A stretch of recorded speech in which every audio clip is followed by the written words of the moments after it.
côtés de Karine Deshaies, mezzo-soprano, invitée au Corrégie d'Orange pour Nabucco. Bonjour Karine, merci beaucoup de venir nous rencontrer pour cette interview. Bonjour. Bonjour. Vous faites partie un petit peu de la région, Karine, puisque vous êtes souvent en Vaucluse, notamment entre l'Opéra d'Avignon et les Corrégies d'Orange. Aussi tout ce qui est région, Lyon, Montpellier. Qu'est-ce que ça vous apporte, cette région, de descendre de Paris et de venir en Provence sur la scène lyrique ? C'est vrai que c'est toujours un plaisir de venir. Alors, soit à Avignon, effectivement, un théâtre dans lequel j'ai eu l'occasion de faire beaucoup de prises de rôle. Et d'ailleurs, où j'ai fait aussi mes premiers pas, parce que c'était en 97. Voilà, donc c'est vrai qu'il y a toute une histoire par rapport au parcours.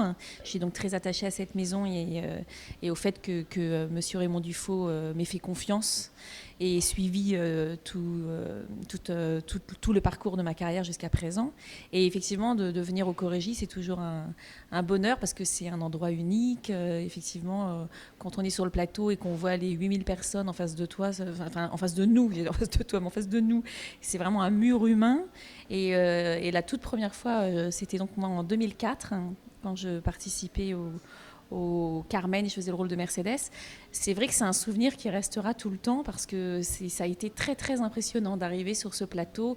Voilà, la différence entre les répétitions où c'est vide, ou alors il y a quelques personnes, c'est parsemé dans les gradins, et voilà le jour de la Générale où le public est là, et c'est très impressionnant, mais en même temps très plaisant parce que l'acoustique est exceptionnelle. Et voilà, s'il n'y a pas de Mistral, et pour le public et pour nous, c'est un régal. Voilà. Qu'est-ce que ça a déclenché pour vous, cette première représentation au Corrégie d'Orange, lorsque vous avez débuté au Corrégie ? C'est un souvenir visiblement qui est marquant parce qu'à chaque fois quand on arrive dans un endroit pour la première fois, on se dit en plus qu'il y a eu tellement de gens qui sont passés par là et pas des moindres. Donc on se dit qu'on apporte une petite pierre à l'édifice, modeste évidemment, parce qu'on est toujours admiratif de nos aînés.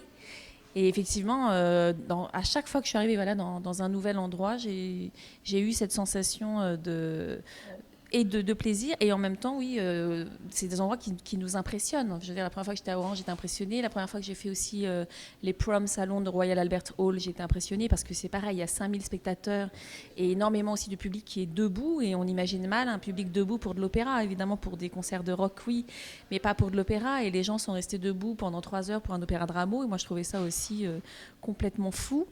Et à chaque fois, voilà, quand on arrive dans ce genre de lieu, il y a quelque chose de magique en fait. Donc ça nous reste. Voilà.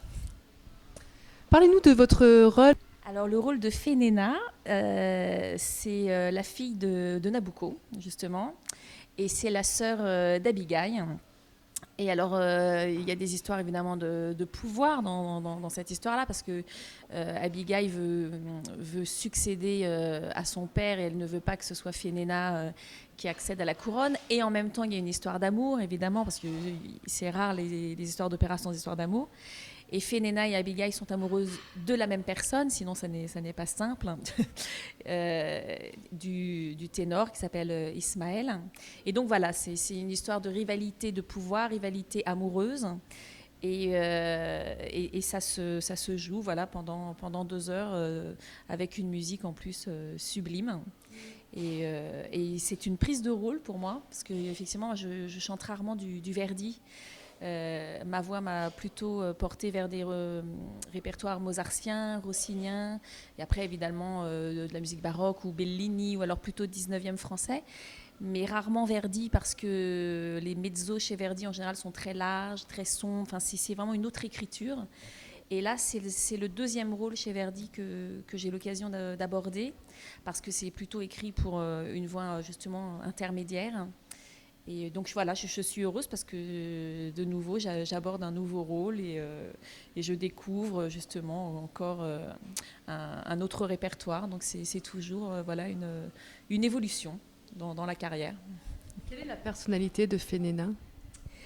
La personnalité de Féna, alors évidemment, on va dire que c'est la gentille dans l'opéra, parce qu'il y a toujours des caractères comme ça très simples. Après, il y a des choses aussi complexes, mais là, voilà, c'est la gentille entre les deux sœurs. Et d'ailleurs, à la fin, Abigail demande pardon à sa sœur avant de mourir, parce qu'elle s'est suicidée. C'est la femme amoureuse, c'est celle qui est vraiment c'est la personne humble. Enfin, non, c'est plutôt un personnage sympathique quand même, donc c'est plutôt agréable justement à défendre. C'est ça qui aspire la paix, la sérénité. Oui, bien sûr, et puis même par rapport aussi justement au rôle d'Ismaël, l'amour, enfin il y a plein de choses quoi. Et en même temps, elle est très dans le devoir, dans l'honneur, donc non, c'est vraiment des belles valeurs. Elle défend des belles valeurs, voilà. Alors comment arrivez-vous à interpréter ce rôle par rapport à votre personnalité de Karine? Effectivement, quand c'est des choses de grande valeur, on a plaisir à les défendre, ça c'est sûr. Après, évidemment, moi c'est une prise de rôle, donc j'ai une lecture, j'ai une approche. Mais dès qu'on arrive de toute façon en répétition, on se laisse aussi guider par les indications du metteur en scène, par aussi les indications du chef d'orchestre, pour faire ressortir telle ou telle couleur aussi dans la voix, ou faire ressortir tel ou tel trait de caractère. Donc en fait, là c'est un plaisir parce que justement je me laisse guider. Et puis après, on va voir comment ça prend forme, évidemment, parce que là, on est encore dans les répétitions.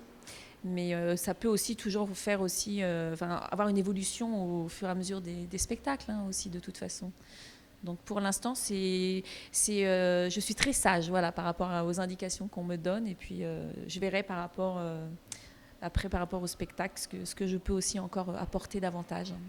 Dans vos différentes prises de rôle, Karine, est-ce qu'il vous est arrivé de réinterpréter pour une seconde fois ou une troisième fois le même rôle, et comment vous arrivez à le définir? Est-ce que justement c'est plus facile d'être dans une première prise de rôle parce que, comme vous le dites, on se laisse guider et voilà, on s'abandonne quelque part, que lorsque vous avez déjà eu l'occasion d'interpréter donc ce rôle auparavant, vous avez toujours peut-être une sensation d'influence déjà antérieure qui vous...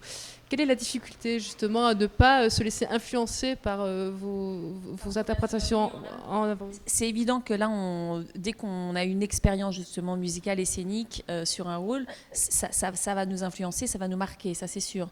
Après, justement, c'est difficile si on nous demande d'aller dans une direction carrément opposée. Donc là, il y a un autre travail à faire, c'est sûr.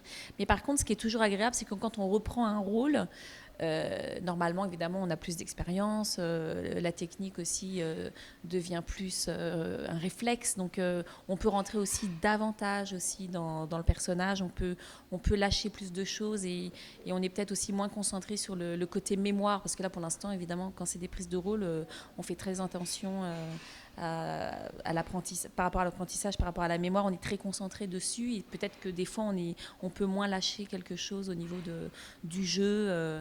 Donc oui, il y a les deux en fait. Il y a le plaisir d'aborder un rôle et puis il y a aussi le plaisir de le reprendre, évidemment. Et puis justement, après, quand on a des lectures différentes, c'est l'avantage aussi. Comme ça, on ne se lasse pas en fait quand on reprend un rôle plusieurs fois. On ne se lasse pas parce que la mise en scène est différente, parce que les partenaires sont différents, parce que le chef d'orchestre aussi. Donc ça donne toujours une autre dynamique. Et c'est ça qui rend toujours vivant voilà, notre art, quoi. Que pensez-vous de la mise en scène de Jean-Paul Scarpita? Alors moi, je pense que ça va être magnifique parce que alors évidemment, moi, les scènes où je suis dessus, c'est difficile de me rendre compte, mais j'ai été voir un peu dans les gradins les autres scènes. Il nous met très en valeur, ça c'est une évidence. La complexité aussi de ce lieu, comme tout le monde le sait, c'est que c'est une grande scène très large.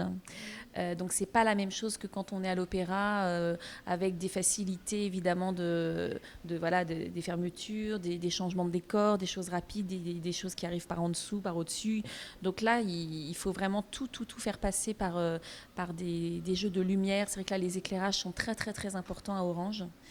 Et effectivement là il y a aussi la complexité du nombre. On est très très très nombreux aussi en scène. Je crois qu'avec les chœurs et les figurants, on doit être 150 ou 160. Donc là, c'est toute une complexité aussi, voilà, de nous mettre tous ensemble sur le plateau et de faire vivre, voilà, chacun, parce que sinon, si on se met tous en tas, évidemment, les gens vont s'ennuyer. Donc voilà, c'est vrai que là, les conditions, en tout cas des chorégies pour les metteurs en scène, sont tout autres que quand il y a un spectacle dans un théâtre classique, une salle classique, quoi.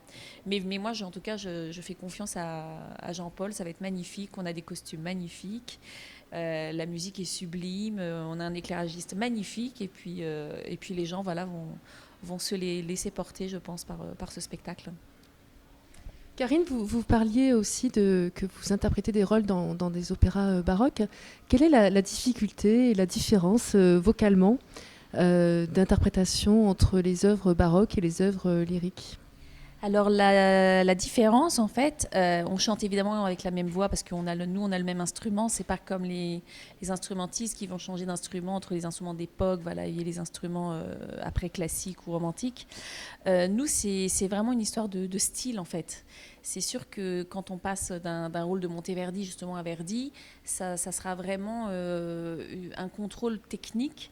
C'est-à-dire qu'évidemment, dans Verdi, tous les sons sont vibrés et puis vibrent naturellement. Et par exemple, si on fait Monteverdi, on va attaquer beaucoup de sons droits, on va les faire vibrer après. Il y a des trillos avec des choses très très très rapides sur la même note, des ornementations, voilà. Donc en fait, c'est vraiment une question de style, d'ornementation. Et c'est vrai qu'il faut être justement très vigilant avec le baroque parce que ça demande une grande connaissance finalement de la technique pour pouvoir justement contrôler ce vibrato qui normalement voilà, vibre naturellement. Et là, on a une contrainte des cordes vocales. Il faut vraiment être très vigilant là-dessus. Mais en fait, c'est vraiment une question de style. Voilà. Qu'est-ce qui vous a attiré, vous, concernant la musique baroque?